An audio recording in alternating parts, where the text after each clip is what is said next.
Dneska to pro mě bude nával nostalgie. Dámy a pánové, vítám vás u prvního dílu Předělávám svoje staré kresby. V dnešním díle vám představuju, a teď se podržte, Babarda a Pupelu.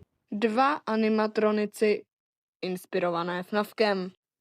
Kresby vznikly přibližně, když vyšel Sister Location. Nevím, čím dřív začít. Jestli tím, že mají oba dva nějaký ohnivý schopnosti, anebo že si oba šahají tam, kde si nevidí. Taky jsem je asi šipovala, už si to moc nepamatuju, ale prostě rozhodla jsem se, že zkusím předělat, aby to nějak dávalo hlavu a patu a uvidím, co z toho vznikne. Nejdříve jsem začala s Babardem.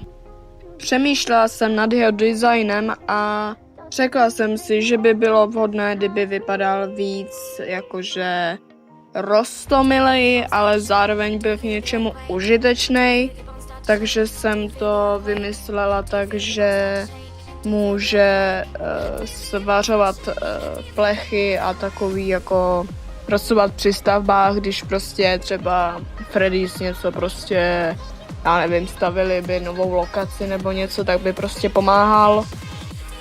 Nechala jsem mu ty oranžový kalhoty, triko jsem mu nedala, ani tu košili nebo co to má.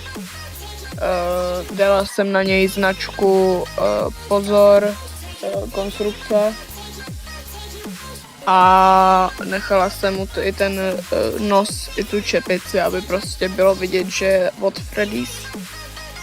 A tady už vidíte zcela nového Babarda. Teď se jdeme pustit do Pupely. U Pupely jsem se rozhodla, že nebudu dělat celé tělo, ale jenom bystu. Jelikož má na sobě velmi barevný obleček, rozhodla jsem se, že by mohla umět třeba plíct. Tak jsem jí vytvořila drdol a v něm jsou vyndavací jehlice na pletení.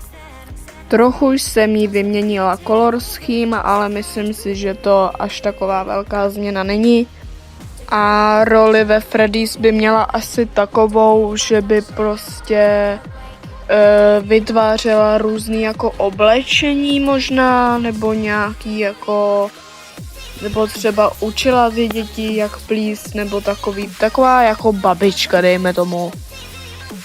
Nevím, jak mě to napadlo, ale rozhodla jsem se, že s tím prostě půjdu a bude prostě učit děti plíct.